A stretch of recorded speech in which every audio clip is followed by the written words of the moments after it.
Imagine this. While the U.S. is basking in the glow of a $2 trillion Gulf tour, complete with gold-plated handshakes and fighter jet deals, its closest neighbor and trade partner, Canada, is quietly pulling away. Not in protest, but with precision, like a driver switching lanes just before a pileup. What's really going on here? And why does it matter for your job, your wallet, and even your next car? Welcome to Global Pulse. Today, we dive into a geopolitical plot twist that could redraw the economic roadmap of North America. Let's start where the noise is loudest, the Gulf. Trump's return to the global stage wasn't just a show. It was a spectacle. Billions were thrown around like confetti. $600 billion from Saudi Arabia, $243 billion from Qatar, $200 billion from the UAE, AI campuses, defense systems, energy megaprojects. It was all there, wrapped in red carpet glamour and Cybertruck cameos. But scratch beneath the surface, and you'll find a troubling pattern. Many of these deals, they're not binding. It's déjà vu for anyone who remembers Trump's 2017 promise of $450 billion in deals that barely materialized. Once again, it's high-octane headlines with little fuel in the tank. And then came the plane. Qatar reportedly gifted Trump a custom Boeing 747-8. A diplomatic gesture? Maybe. A constitutional nightmare? Definitely. The move sparked bipartisan outrage in Washington and reignited concerns over the emoluments clause. Was this diplomacy or personal gain? While Trump was busy headlining his own international press tour, the U.S. narrative was shifting from strategy to spectacle. And allies like Canada, they noticed. While Washington posed for photos, Ottawa was doing something far less flashy and far more consequential. Canada's government, under Prime Minister Mark Carney, began redrawing its trade strategy like a driver mapping a detour around a blocked freeway. Years of unpredictable U.S. tariffs, especially on steel and aluminum, had taken their toll. So Canada began shifting gears. Exports to the U.S. began losing momentum. At the same time, shipments to China, India, and Southeast Asia, canola, crude, timber, began to accelerate. This wasn't a tantrum. It was a tactic. Behind closed doors, trade talks with Pacific partners are gaining traction. The CETA agreement with Europe is being retooled. And supply chains, once tightly intertwined with U.S. factories, are being re-engineered. This includes more than just policy paperwork. Canadian industries are taking action. Lumber is being converted not into raw exports, but into engineered timber ready for construction. Aluminum is being processed for value-added manufacturing. In BC, $11 million has been funneled into mass timber technology, a bet on the future, not just survival. But this pivot isn't just economic, it's political. When the U.S. tried to use fentanyl concerns to justify more tariffs, Ottawa hit back hard. Canadian officials called it what it looked like political theater, and they're not playing along. The result? A subtle but seismic shift. Where once Canada and the U.S. were economic co-drivers, now Canada is quietly building its own highway, one that leads east, not south. Now, let's talk torque and the fact that Canada's auto industry is feeling every jolt from this trade turbulence. Remember when North American auto manufacturing was a synchronized ballet? Engines built in Michigan, shipped to Ontario, and crossing the border 5 times before final assembly? That choreography is falling apart. Thanks to escalating U.S. tariffs and retaliatory measures from Canada, plants are stalling. Stellantis in Ontario, cutting back. GM's Oshawa plant laid off 700 workers after axing its 3rd shift.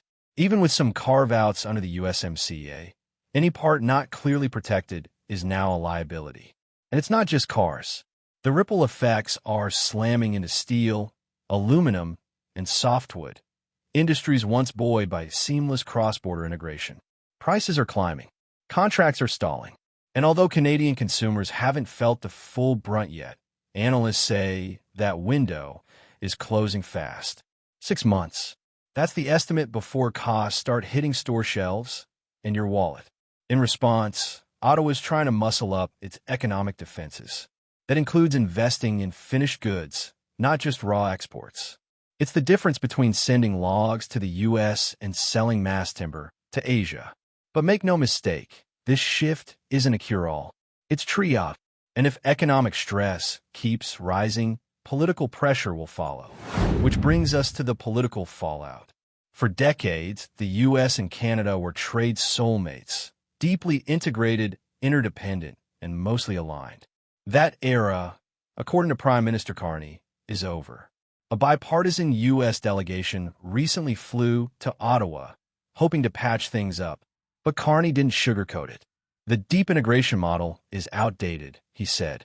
Instead, Canada is looking for sharper, more focused alliances, defense projects like NORAD upgrades, or maybe even a missile shield modeled after Israel's Iron Dome. Helpful? Sure. But defense collaboration won't fix the cracks in economic trust. Back in Washington, lawmakers are starting to get nervous. One word keeps popping up: tech. Trump's Gulf tour wasn't just about oil and weapons. It featured tech tycoons like Elon Musk and Sam Altman. AI, semiconductors, quantum computing. These deals are making U.S. officials uneasy. Why? Because Saudi Arabia and the UAE are now throwing billions into tech ecosystems. They're building AI campuses, funding chip startups, and even distancing from Chinese tech firms, all while cozying up to American innovators. Is this a genuine evolution or a well-funded illusion? Some in Washington fear that the U.S. may be handing its technological edge to future rivals, nations that could later pivot against it diplomatically or economically. At the heart of all this drama is something bigger than a Gulf tour or a trade spat. The very framework of North American trade is under strain. NAFTA, once seen as a durable foundation, is buckling. Tariffs have turned into weapons. Trust has turned into suspicion. And both sides are blaming the other for the breakdown.